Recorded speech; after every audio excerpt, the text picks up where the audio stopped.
Oke, selamat datang di Gali, apalagi kalau bukan greeting alumni. Di sini gua Gus David Nugraha bersama Abang Indra. Jadi di sini kita bakal ngebahas tentang gimana sih tuh alumni multimedia ke depannya. Terus alumni kita tuh sekarang ngapain? Itu kali ya, Bang. Kita ngobrol-ngobrol ya. Bang Indranya ketawa, saya juga bingung. Oke, Bang. Boleh memperkenalkan diri terlebih dahulu kali, Bang? Ini dilepas masker. Oh, iya, lepas masker dulu, lupa. Gimana sih? Dulu lah. Ngomong tapi nggak kedengeran ntar ya. Apa tadi? Boleh memperkenalkan diri terlebih dahulu, Bang? Iya. Nama gue Indra Maulana. Terus gue ngomongin apa sih? Lulus ya? Lulus Iya. tahun berapa gitu ya? Boleh. Formatnya tuh. apa sih? Formatnya tuh, iya lulus tahun berapa, terus masuk angkatan berapa di multimedia. Ya, gue ulang berarti. Nama gue Indra Maulana. Gue lulus tahun 2014, berarti gue angkatan pertamanya multimedia. Terus biasanya sih nanyanya ini ya kali ya, kesibukannya ngapain sebagai apa? Iya. Gitu. Kesibukannya ngapain sih sekarang ini? Iya, gue sebagai UI UX designer di salah satu bank swastanya di Jakarta. Berarti sekarang ini kan lagi masa pandemi ini lu kayak kerjanya di rumah apa di luar gitu, Bang? Pandemi. Oke. Oke, kalau pandemi berarti gue kebetulan kantor gue sih yang kerjanya itu setengah di kantor, setengahnya itu full di rumah gitu. Jadi nggak bisa full di rumah juga. Kadang gue harus ke kantor, kadang juga harus ke rumah. Jadi kayak ada WFH, ada yang kerja langsung. Yes, of course. Betul. Tapi kalau biasanya luaran terus kan, nggak apa biasanya tetap kayak gini juga? Kalau nggak pandemi?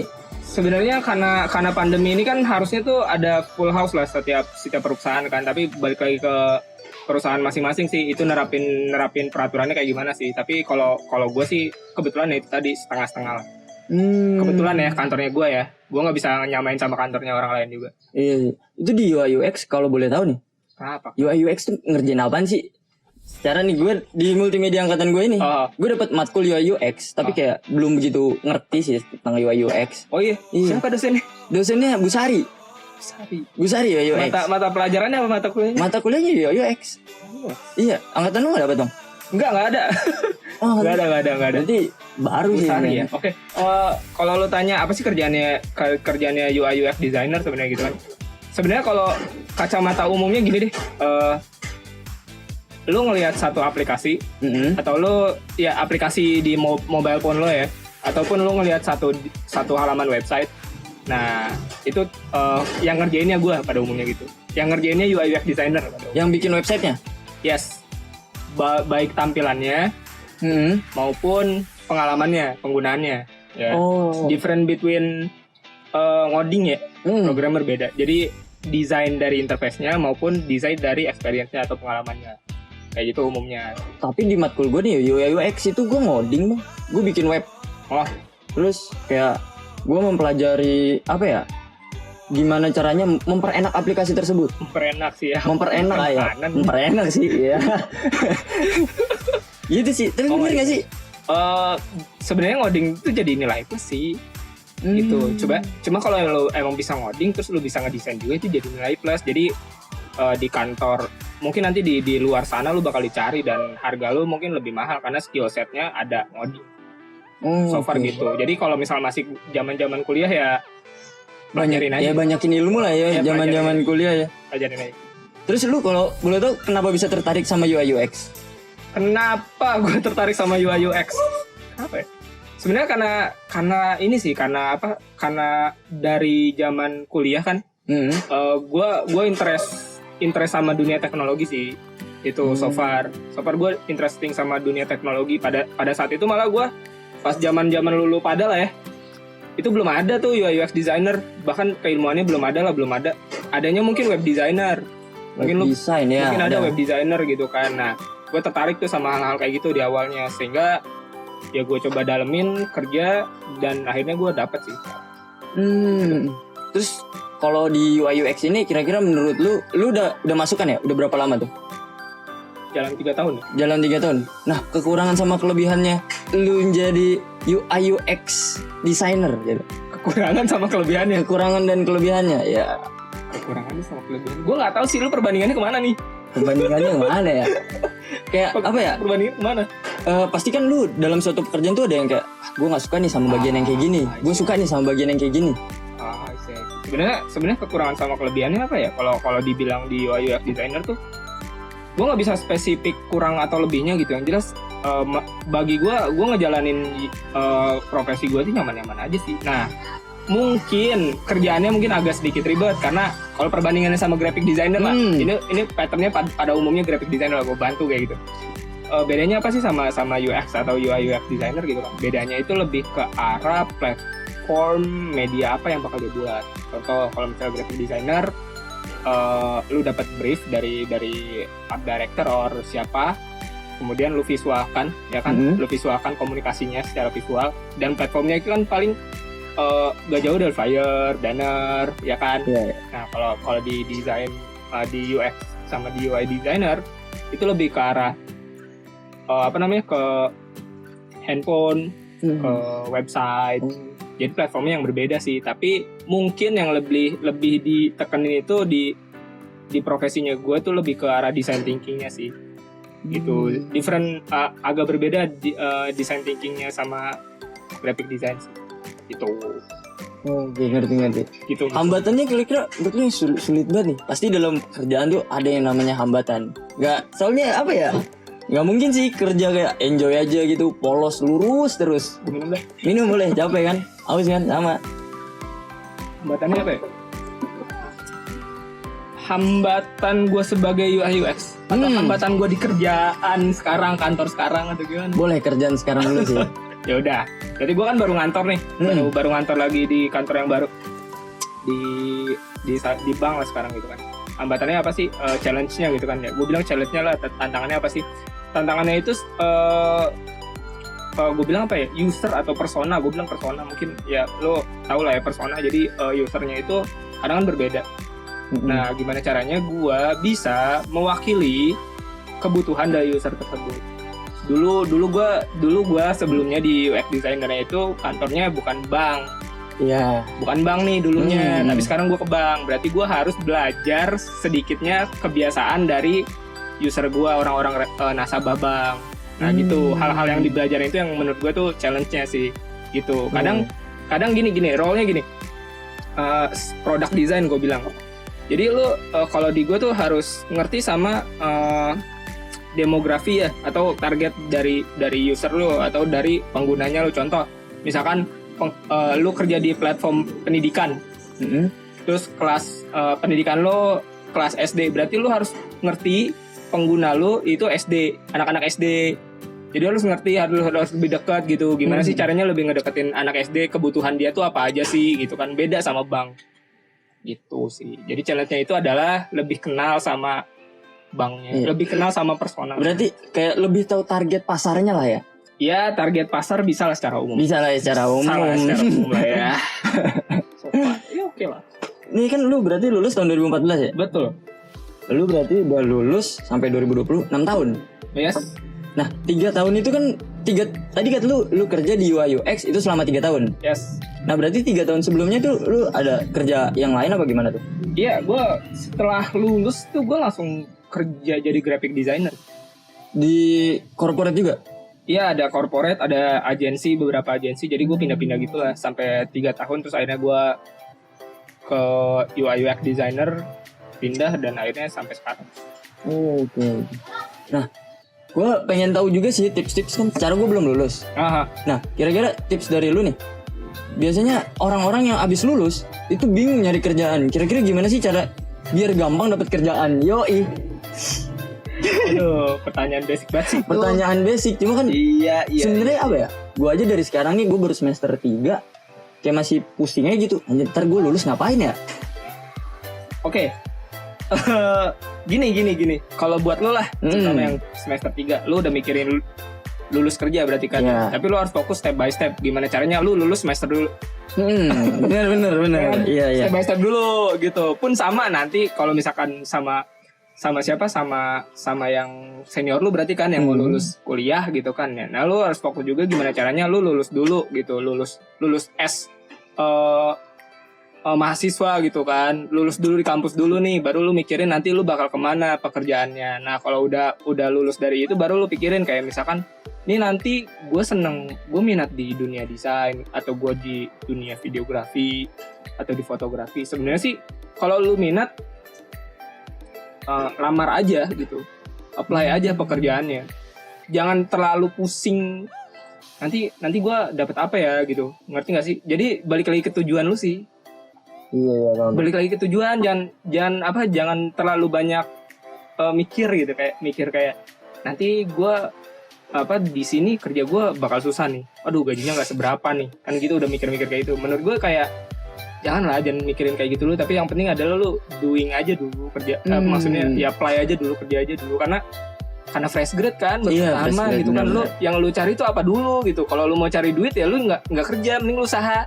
Benar. Gitu maksud gue. Jadi kalau lu emang mau cari pengalaman, sok silahkan kerja pun di apapun itu gitu kan ya. Jadi buat nanti lu belajar tuh dunia kerja tuh kayak gimana. Nanti kalau udah belajar, lu bakal tahun, 2 tahun, 3 tahun tuh bakal pola pikirnya pun bakal berbeda lagi.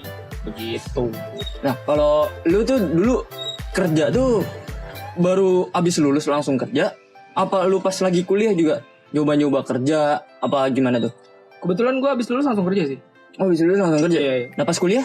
Pas kuliah mungkin yang lu bilang kerja itu as a freelance kali ya. Iya benar. Iya, as a freelance mungkin ada beberapa kayak proyekan gitu sih, proyekan kayak proyekan temen lah gitu, yang dibayar cuma ya dibayar nggak dibayar, mungkin kayak terima kasih gitu, project thank you doang kan. Tapi so far ya selagi lu bisa bantu ya kenapa enggak, gue sih gitu sih. Lu habis lulus berarti kerja nih. Kira-kira yang dibutuhin pertama kali itu apaan? Selain kayak skill kan pasti dong. Selain skill tuh buat awal pertama kali biar bisa langsung dapat kerja tuh apa yang dibutuhin? Kalau gue berpikir bahwa kalau misalkan lu pengen awal mula kerja tuh lu harus ini sih, kalau kasarnya tuh umumnya sih gue bilang lu harus jual diri lo. Nah jual diri lo dengan cara apa? Coba ayo CV sama portofolio lo dijualnya gitu. Jadi lu harus pintar buat ngejual diri lo. Dengan cara apa? Portofolio lu tuh harus bagus, CV lu harus bagus. Dan kalau tips gue adalah kalau lu mau nyoba ke videografi, lu pengen jadi videografer gitu kan ya, CV lo sama portofolio lu itu harus sesuai sama tujuan lo videografer. Oh jadi CV dan portofolio itu yang mencerminkan banget seorang videografer apa gimana? Betul, harus kayak gitu. Pun sama kayak misalkan lu ke animator, lu pun harus ngewakilin, punya portofolio yang ngewakilin ke animasi gitu. Jangan umum kayak ya udah gue bisa desain juga, flyer lu kasih dah tuh, banner lu kasih gitu kan, desain apa lu kasih, foto lu kasih, tapi padahal lu mau masuknya ke animasi gitu. Nah itu triknya sih menurut gue. Jadi kalau lu emang mau masuk ke dunia yang emang lu pengenin gitu, atau ada lowongan nih kayak gue mau lowongan animasi di salah satu perusahaan A gitu kan ya, speknya bla bla bla bla bla, lu tampilin CV sama portofolio lu yang sesuai sama animasi. Oh ya jadi boleh sombong tapi sombongnya sesuai jalur. Ya gue sih nggak nyombong ya. Soalnya ngomong nggak sombong sih. Soalnya biasanya kan portofolio itu ajang kita untuk menyombongkan diri, untuk mengasih tahu karya-karya kita. Bisa jadi dong. Tapi gue tidak sependapat sih kalau misalkan portofolio itu ajang menyombongkan diri. Karena menurut gue portofolio itu adalah media rekam karya lo. Ya, gitu. Kalau menurut gue media rekam karyanya lo gitu sebenarnya. Jadi di situ lo bisa show up gitu. Gue bilang nggak nyombong tapi show up skill lo gitu lo. Show up keterampilannya lo. Daripada harus menyombongkan sih. Kalau sombongan kayaknya pragmatis banget sih ngomong sombong. Iya sih. Gitu. Apa ya? Lebih nggak enak aja sih kata-katanya. Ya, sebenarnya ya menyombongkan diri sama show up sebenarnya sama, cuma kayak apa ya? Beda kata-kata aja sih sebenarnya kalau menurut gue. Ya, tapi menurut gue itu sih. Jadi sebenarnya portofolio itu media lo buat jual diri lah. Jual diri ya gue bilang ya ke industri. Terus boleh minum dulu deh gue juga. Iya lu ngomong lu cepet banget soalnya. Emang gestur ngomong gue kayak gini. Terus lanjut. Lu udah kerja sekarang nih, gue pengen ngomongin yang sekarang lagi sih. Yo balik lagi sekarang. Di UI UX selama 3 tahun ini. Lu udah pengalaman selama 3 tahun. Nah kira-kira lu punya kayak klien yang nyusahin gak sih? Kalau di gue ya, kalau gue sih nggak ada yang kalau misalkan lu fokusnya kayak hal apa sih yang bikin lo susah selama kerja? Ya bisa jadi. Kayak gitulah gitu kan ya. Sebenarnya sih kalau di gue itu ya challenge-nya itu tadi yang udah gue bahas, gimana caranya gue bisa lebih kenal sama calon pengguna gue sih sebenarnya. Jadi gue nggak ngerasa kayak apa ya, kayak disusahin sama pengguna kayak gitu. Kayaknya itu kayak bagian dari kerja sih. Contohnya gini biar kebayang ya kerjaannya gue ya. Biar cara ngedekatin gue sama calon pengguna gue. Gue tuh interview kayak gini. Ngobrol santai. Interview kayak gini. Gue punya list pertanyaan sama kayak lu punya list pertanyaan sama kan. Bedanya adalah list pertanyaan gue ini fokusnya akan menjawab kebutuhannya lo. Karena lu calon pengguna ya gue. Contoh. Nah, kadang kalau gue udah nanya, lu jawabnya suka ngawur, kadang juga lu malah curhat. Nah, itu yang susah. Contoh misalkan waktu gue di ini salah satu aplikasi yang ini deh, yang jual di merchant atau di toko gitu kan ya. Kadang gue udah nanya kebutuhannya apa bu segala macam. Terus ujung-ujungnya si ibunya curhat kayak misalnya, iya pendapatannya sepi mas, suami saya malah gini, anak saya gini. Jadi banyak gitu dan menurut gue kayak, nah itu jadi menurut gue itu sih hal-hal yang kayak anjir banyak banget ya. Padahal gue nanyanya sebelah tapi kenapa panjang ceritanya gitu ke pribadinya dia gitu sih. Paling itu sih yang hal-hal yang bikin gue kayak. Tapi kalau misalkan target pasarnya itu anak SD, lu gimana cara nginterview? Sulit dong. Itu dia makanya di challenge dari gue, profesi gue, gimana caranya nginterview anak SD itu biar kena gitu. Mungkin bisa aja lu ajak main. Ya enggak sih? Enggak mungkin anak SD lu ngomong kayak gini. Ngobrol kayak gini dia lu ajak main kan, lu ajak nyanyi gitu kan, lu kasih permen or something gitu. Yang penting apa? Pertanyaan lu sama dia pun kejawab. Gitu. Jadi challenge-nya gitu. Jadi sebenarnya enggak usah ngebuat diri kita ribet sendiri sih. Ya. Soalnya kan takut gitu kayak aduh, kliennya anak SD lagi. Cara ngajak interviewnya gimana ya? Ya pokoknya itu challenge-nya kita dan kita harus cari solusinya. Gitu. Itu. Terus ada saran gak nih bang buat anak temen-temen, bukan buat anak-anak, buat temen-temen multimedia? Saran dari lu atau apa ya? Saran, pesan juga boleh. Buat anak-anak multimedia. Multimedia berarti kalau ngomongin anak-anak multimedia itu dari semester 1 sampai terakhir. Iya boleh. Semester 6 ya berarti. Berarti semester 6 lah yang paling. Semester 5 kan sekarang lagi ganjil. Iya, gua gimana cara semuanya. Gua bilang gini deh. Kalau buat teman-teman yang baru mulai ngampus nih, buat teman-teman yang baru join ya, apalagi sekarang pandemi gitu kan. Yang pertama tuh tetap terlalu frasa sih gue bilang, kayak tetap lu harus belajar gitu nggak sih, kayak lu harus tetap belajar gitu walaupun emang perkuliahan ini kan di rumah gitu kan. Tetap lu harus semangat buat belajar pertama, dan belajarnya itu banyak, maksudnya medianya tuh banyak ya kan, media ada YouTube, ada podcast segala macam. Nah jadi lu jangan terpaku sama apa yang ada di dosen aja. Itu buat semester 1 sama semester tingkatannya lah, tingkat 1 sama tingkat 2 menurut gue sih gitu. Jadi dengan lu nggak terpaku sama dosen gitu kan ya, lu bakal punya alternatif media belajar lain sih menurut gue. Jadi banyakin aja, jangan kaku. Ya jangan kaku, tapi gue bilang jangan overthinking kayak ntar gue bakal kemana nih, gue sukanya cuma desain, gue harus belajar desain aja. Nggak gitu. Gue doyannya animasi, gue harus belajar animasi aja. Nggak gitu juga caranya. Tapi karena lu skupnya adalah multimedia, pelajarin aja semuanya dulu. It's okay, nggak jadi masalah. Tapi kalau misalkan di multimedia itu mempelajari semuanya, kadang-kadang kayak jadi apa ya? Jadi kayak apa ya? Gak ada sesuatu yang bisa kita utamain. Nah itu overthinkingnya lo sebenarnya. Itu overthinking. Ketika jawabannya itu gak sekarang, yang lo tanya tadi, gue bakal jadi apa sesuatu kan? Jawabannya gak sekarang. Jawabannya kapan?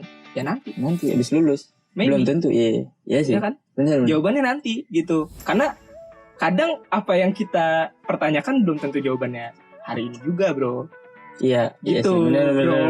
Tapi soalnya ya gak jadi masalah kan, kayak gue paham kayak anak-anak muda kayak kalian lah gitu kan, yang dimana gue ketika gue harus melakukan sesuatu, gue harus dapat sesuatu juga, dan itu wajar aja gitu sebagai anak muda. Gue pun sama ngelewatin hal itu gitu. Cuma di sisi lain gue juga terjawab beberapa pertanyaan gue, kayak oh ternyata jawabannya ini. Gitu. Nah jadi saran dari gue adalah ya udah pelajarin aja dulu, gak usah overthinking, gue bilang gitu. Terus nanti selesai udah seneng tuh belajar lu banyak, lu baru implement pelajaran lo dengan berkolaborasi sama temen lo. Contoh, lo doyan desain, temen lo lagi doyan video gitu, bikinlah join animasi, motion graphic. Jadi coba kolaborasi dan itu jadiin portofolio rame-rame, portofolio bareng. Kalau nggak punya portofolio satu ya portofolio rame-rame oke, nggak jadi masalah. Portofolio tuh boleh karya bareng-bareng? Yes. Kenapa enggak? Baru tahu. Kenapa enggak? Portofolio so far silakan bikin tim kecil-kecilan, ya nggak sih? Terus nanti lo misalnya anak-anak desain gitu kan, lo coba branding rumah makan samping rumah lo misalkan. Ya kenapa enggak gitu? Lo harus berbuat ke project yang nyata gitu. Karena kalau kan anak desain misalkan, ya nggak sih? Jadi implementasinya itu jangan jauh-jauh gitu, jangan jauh-jauh nanti gue bakal bikin studio bla bla. Enggak, yang dikit-dikit dulu aja, yang kecil-kecil dulu aja. Di tangga lu yang pecel lele gitu, lu branding aja menunya dia gitu. Bang, gue anak desain, menu lu jelek, gue desainin nih bang. Gitu loh. Iya sih, benar loh. So far gitu, jadi berkolaborasi itu nggak cuma sama temen tapi juga sama orang lain juga. Dimana nanti dampaknya buat orang lain juga kan, jadi pahala juga buat kita dong. Iya, benar banget. Terus yang ketiga itu yaitu build portofolio, itu banget. Yang gue bilang tuh portofolio itu ajang lo buat jual diri, media lo buat jual diri kan. Nah itu dia, jadi portofolio itu penting buat siapa? Buat temen-temen apalagi yang baru join nih. Itu penting. Terus gimana sih yang yang mau lulus tapi belum ada portofolio? Ayo buru-buru bikin. Karena itu modal lu buat ketika lulus terus kerja. Iya sih. Itu sih saran dari gue. Saran dari gue ya kalau jadi sebagai lulusan ya itulah, jadi skill tuh penting. Skill tuh penting lah intinya. Tapi namanya? Ada skill sama satu lagi attitude sih. Itu juga penting sih. Penting banget sih, woy. Makanya mungkin waktu kita awal kuliah masuk ospek itu attitude dikasih tahu karena buat kedepannya itu penting banget, ya nggak sih? Betul. Ada juga kayak itu tadi main sama teman, kolaborasi sama teman, itu kan penting juga. Jadi sebenarnya ya penting semua gitu. Jadi mumpung masih kuliah gitu. Terus satu lagi sih, kalau zaman-zaman anak kuliah lu jangan takut salah sih. Maksudnya kalau misalkan lu ngumpulin tugas atau lu ada tugas desain gitu, terus lu takut kayak aduh dosen ini bakal salah sih. Jangan takut salah, karena mahasiswa itu banyak pemaluman. Lu tuh masih enak gitu. Status lu tuh masih enak gitu. Sebagai mahasiswa masih banyak pemaluman dibanding sama nanti ketika lu jadi as a profesional, lu sangat bertanggung jawab di luarnya nanti gitu. Jadi jangan takut salah. Iya, jangan takut salah. Banyak-banyakin salah lah biar belajar. Iya, betul sekali. Oke, sarannya ada lagi nggak bang? Itu kan tadi buat semester awal. Iya sih, semuanya sih sebenarnya itu. Iya sih, tapi ya itu buat semester akhir, buat semester tengah sama semester akhir ya. Semester tengah nih tingkat 2, gue bilang banyakin portofolio lu, banyakin kolaborasinya lo, terus itu fokus sama step by step ya gue bilang. Semuanya deh gue bilang step by step sama lulus sama semester lo. Jangan ngebayangin udah gue pasti lulus, lu tak kabur. Gak bisa gitu. Biasanya polmed mah gampang lulus. Iya gitu, lu ngentengin, lu aja bisa lulusin aja ngentengin. Nanti kerja lu. Parah kan, hal kecil loh. Makanya lulus tuh step by step gitu, step by step lah. Terus buat yang mau lulus nih fresh grade gitu, yang mau jadi fresh grade terutama, itu siapin selain portofolio kan udah lebih matang kan berarti kan. Nah siapin sama satu lagi adalah relasi. Oh iya, relasi, karena relasi itu bisa dari banyak aja ya, bisa dari keluarga lo, bisa dari temen lo, bisa dari alumni lo. Biasanya tuh kalau dari keluarga tuh lebih enak, kayak misalkan bokap lo CEO-nya Tokopedia, lalu tinggal masuk juga enak. Gampang. Iya, ya kan, bokap lo. Iya. Gitu. Tapi ya bukan the power of orang dalam kayak gitu. Tapi sebenarnya relasinya ada lagi, kayak misalkan lo relasi pertemanan atau relasi sama alumni. Biasanya alumni sih banyak, kayak misalkan alumni kalau misalkan udah tahu bocahnya, iya, pribadinya lo, skill set lo mumpuni sama apa yang dia butuhin. Biasanya sih dari alumni juga nge-hire buat itu lo sendiri. Jadi yang penting adalah relasi. Nah, cara nimbulin relasinya kayak gimana? jangan jauh-jauh, maksudnya jangan jauh-jauh ya, jangan diem-diem bae di kamar gitu, ngerti gak sih? Iya, jangan sombong kalau alumni ngajak mau, kalau kita yang ngajak itu bareng-bareng gitu. Oh gitu ya. Iya Gue sih. juga nggak tahu sih sombong atau enggak ya. Kadang kan kalau kita ajak banyak kepentingan juga, Pak. Iya sih, nggak bisa kita cap sekali nggak mau sombong sih. Iya, gue juga nggak tahu sih. Yang jelas buka wawasan sama pikiran sih. Menurut gue. Kadang kan stereotipnya jelek nih kalau misalnya ngomong masalah lu nggak nongkrong lu gitu. Sombong lu gitu kan. Terus udah gitu orang yang nggak mau nongkrong juga udah stereotipnya kayak gini. Nongkrong nggak guna. apa gunanya? Iya, benar banget. Ya stereotip nongkrongnya yang salah deh. Kita ngomong jangan nongkrong deh. Kita berdiskusi aja. Ya, jangan nongkrong. Kalian nongkrong kan stereotipnya udah jelek gitu kan. Kita discuss aja gitu. Makanya menurut gue ya sering ngobrol lah sama orang lain gitu. Terus biasanya gini ya. Kalau misalnya lu mau kerja, lu harus temenan sama orang yang udah kerja. Biasanya cepet. Kalau gua mau kerja harus Iya. temenan sama yang udah kerja. Iya. Itu cepet. Alasannya tuh gitu, yang konkretnya gitu, kenapa gitu? Wawasan lu. Kalau lu sering ngobrol sama orang yang misalkan nih, lu satu orang yang belum kerja. Gua dia udah kerja. Tapi lu tiap hari tuh main sama kita segala macam. Wawasan lu bakal beda dibandingin sama lu main sama bocah-bocah lu juga yang belum pada kerja. Ngumpul dah tuh bocah belum pada kerja tuh, ngobrolin apaan gitu. Coba kalau lu mainnya sama yang bocah kerja, pasti ada aja tiba-tiba, bro, gua ada lowongan ini, lu mau join nggak? Lu siapin deh portofolio lu. Bener. Kerasa sih dari waktu gua kuliah ini sekarang. Kuliah sekarang kayak gua nongkrong sama teman-teman gua yang udah kerja juga, yang udah punya kayak suatu perusahaan, nggak perusahaan sih, lebih kayak production house gitu. Iya. Jadi kayak, ayo mau kerja ini nggak? Iya betul. Jadi gitu, jadi temenannya gitu, kalau mau kerja ya temenannya biasain sama yang udah pada kerja. Gitu sih biasanya ya. Ya kayak mau pinter, temenan sama yang pinter.